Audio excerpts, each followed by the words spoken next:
babalikan ka ng ex mo na lalaki kapag ginagawa mo ito.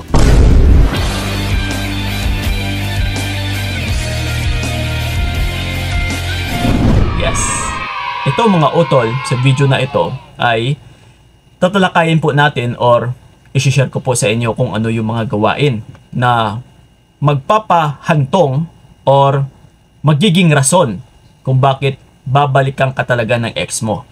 Ng mga ex mo actually. No? Ibig sabihin, kahit yung mga nakaraan mo pa ng mga exes ay tiyak babalikan at saka babalikan ka. Or magpapapansin at saka magpapapansin pa ito sa'yo. Yung tipong magpaparamdam, magugulat ka na lang, uy, bakit kaya nagpaparamdam yung mga ex ko? No, ano kaya yung meron? Ano kaya yung mga ginagawa ko? So ito ngayon, dito natin yan tatalakayin. Okay. So ito mga utol, isa-isahin natin, no? Na para at least mabigyan rin kayo talaga ng idea. Lalong-lalo na talaga sa mga kababaihan dyan na walang alam. Well, una nga sa lahat ay confident ka ba sa iyong sarili? No? Unang tanong ko pa lang yan. Dahil kung masasabi mo sa akin na Kuya Kiko, parang ano nga parang wala nang patutunguhan yung buhay ko. No? Tsaka parang wala na yata talagang tatanggap pa sa akin. Kung ganyan ang mga ipinag-iisip mo utol, or kung ganyan yung mga parang yung mindset mo kumbaga, ay tiyak sino't sino pa yung hahabol sa'yo na ex mo? Wala. Kasi ano lang to psychologically, kumbaga pa sa pag-iisip lang natin or katang-isip natin na kapag nag-iisip tayo ng mali ay talagang magiging mali rin yung magiging resulta at hindi natin makakamit na para hahabulin ka or babalikan ka ng mga exes mo. Kasi sa mindset mo pa lang or sa thinking mo or sa paniniwala mo pa lang na mali ay hindi mo talaga makakamit yun. So that's why, una nga sa lahat, confident ka ba sa iyong sarili? So kailangan utol na maging confident ka. Na dapat mataas yung level ng confidence mo. Na kung ipagkumpara natin, no, ikaw na mababa yung level ng iyong confidence versus sa meron mang babae na mataas yung level ng confidence, na alam niya yung worth niya, no, na yung tipong kahit mawala pa yung lalaki na ito, no, ay yung mindset ng babae na yun is, ano ngayon, mabubuhay naman ako kahit mawala yung lalaki na ito. Yeah. So diyan pa lang mahahatak talaga yung energy ng lalaki. Na uy, ano kaya yung meron sa babaeng ito? No, napaka-happy niya palagi, parang walang problema, parang napaka-easy niya lang. No, pa-easy-easy lang. Yes. Na parang wala talagang kadramahan sa buhay. Compare, no, sa ikaw halimbawa, mababa yung level ng iyong confidence, and then masyado ka pang madrama, no, masyado kang silosa, selos ka ng selos, pinagbabawalan mo siya, na kung ano-ano pa dati, ay sa tingin mo, sino yung lalaki na babalik sa iyo? Yeah. Kasi utol, hindi ito nagmamatter sa kagandahan mo lang or sa kaseksihan mo. No, kung napapansin ninyo, maraming mga models dyan, no, na nagsisigandahan yung mga pangangatawan, no, mga Coca-Cola body.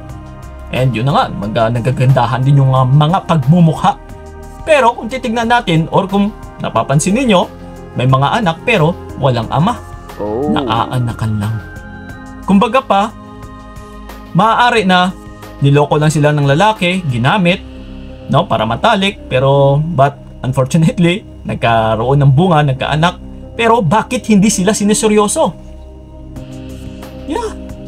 Because hindi po tayo tumatakbo, no? Or hindi po talaga nakasalalay sa kagandahan ng isang babae yung pagmamahal ng isang lalaki.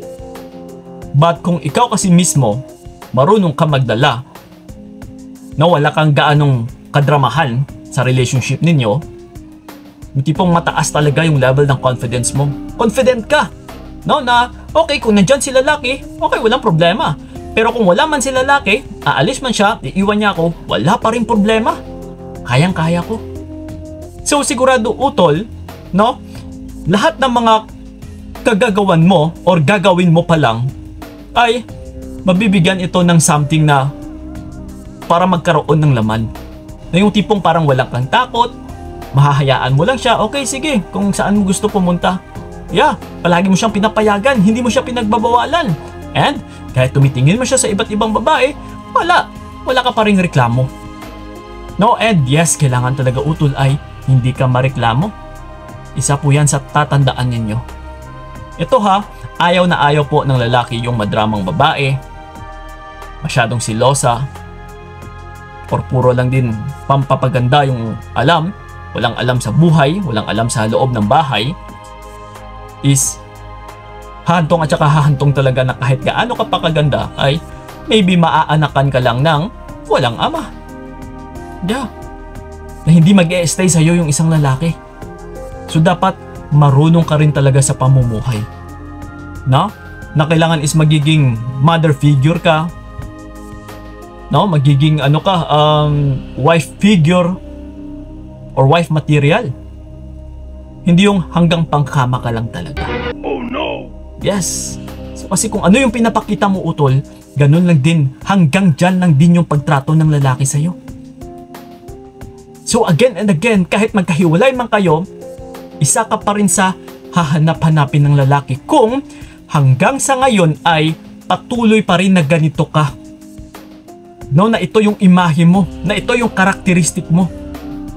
Kapag nabalitaan ka ng partner mo, maganda ka, yeah, sexy ka, and then still, napaka-happy, walang kadramahan sa buhay, yung tipong, no, hindi kagaya sa iba na panay post ng post sa social media, nag-e-emote, nagpaparinig, or whatsoever, feeling sad, feeling lonely, yeah, so kapag ganyan ka utol, iti-take advantage ka lang ng lalaki.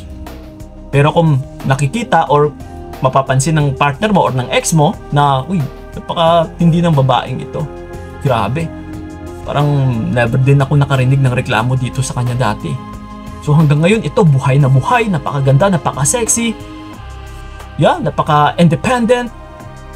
Yung tipong ginagawa mo ito dahil mahal mo ang iyong sarili.